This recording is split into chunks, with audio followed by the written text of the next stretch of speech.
again, I'm a scientist. I like numbers Yeah. and I like to work with numbers. So we're going to find out how many calories do you eat where you don't gain weight or lose weight.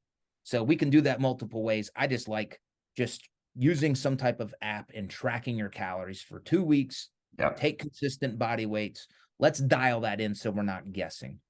Great. So that's where I start. So what's your maintenance calories? Once we have that, if the person, if they're choosing, if they want to lose body fat, we put them in a caloric deficit, typically 25%.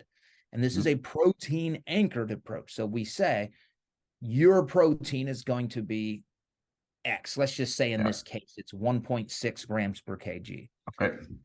Now, it doesn't have to be that. Yeah, If for sure. somebody really struggles with 1.2, I'm not going to say you have to get 1.6. 2.2. I'm going to, yes. Yeah, if they're currently eating 1.6, I would go higher.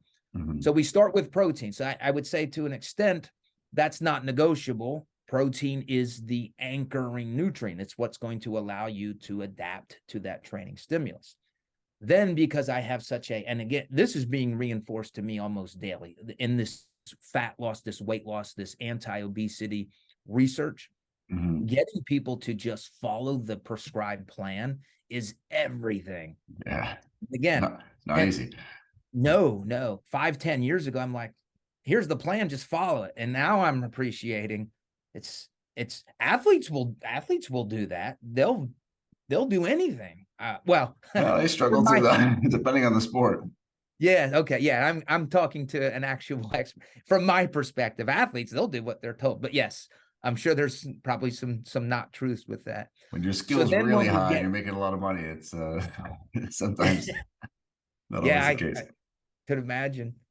All right. So we have their calorie level that's going to induce fat loss if that's their goal. We now have their set protein. And now to maximize adherence, again, I want as few hurdles as possible. The rest of the calories that they have, what do you like? Do you like higher carbs? Well, eat more carbs. Do you like higher fat? Eat more fat. Like my wife, she loves carbs. She's going to eat a lot more carbs. I like to have bacon sometimes. I like buffalo wings. So I'm going to have more dietary fat in my calories that are, after protein. And again, that comes from a philosophy of I want to change. I want to have as few disruptions to your normal way of life as possible. And again, I can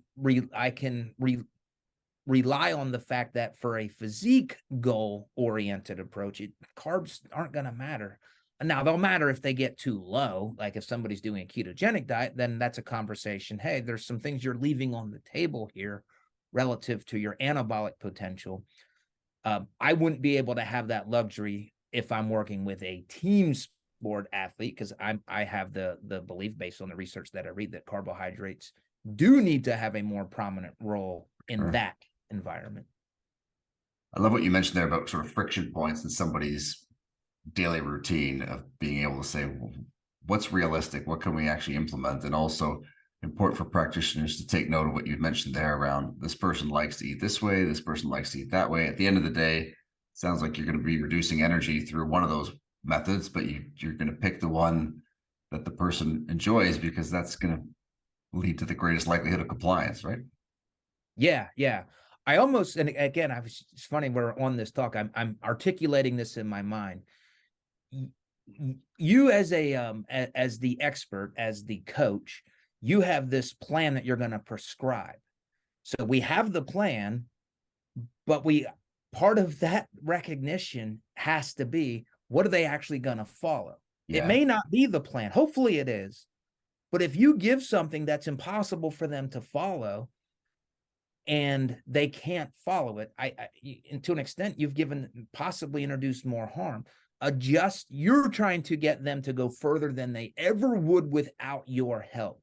Yeah. And that takes, causes me to swallow a lot of pride. Like I do all this research and I have all these answers, and you're just going to eat a little bit more protein. But that's actually, that's if you're eating more protein than you would without my involvement in your journey, that's awesome. That's it. I have to look at that as being good.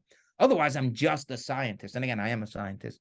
But if I'm actually working with people and not subjects, That's something that I'm appreciating more and more and more. The prescription versus what are the execution. They kind of have to match.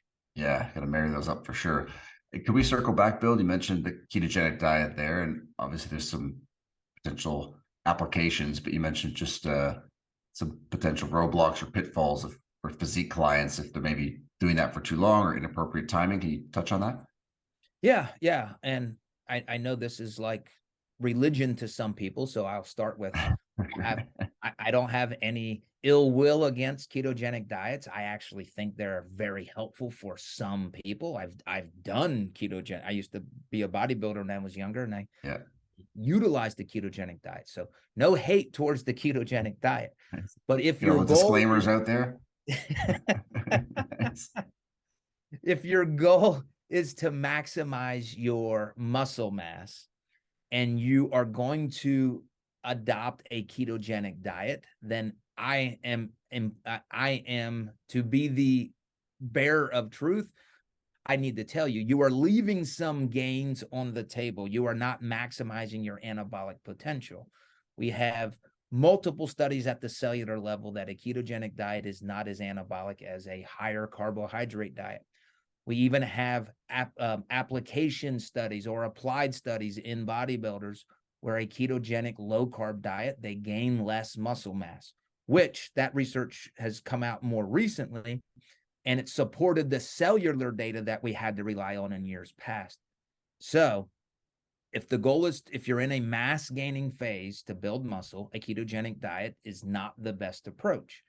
If you are someone who's in a fat loss phase and you're going to reduce your calories and you're okay with not maximizing all of the muscle mass that you could retain, I think a ketogenic diet is awesome, because one thing it does better than the other diet is it restrains hunger. It lowers hunger better than the other diets. And that's been clinically demonstrated in several studies. So fat loss, I think it needs to be on the table for consideration. If the goal is muscle gain, fine. Just be aware that you won't maximize those adaptations if a ketogenic diet is your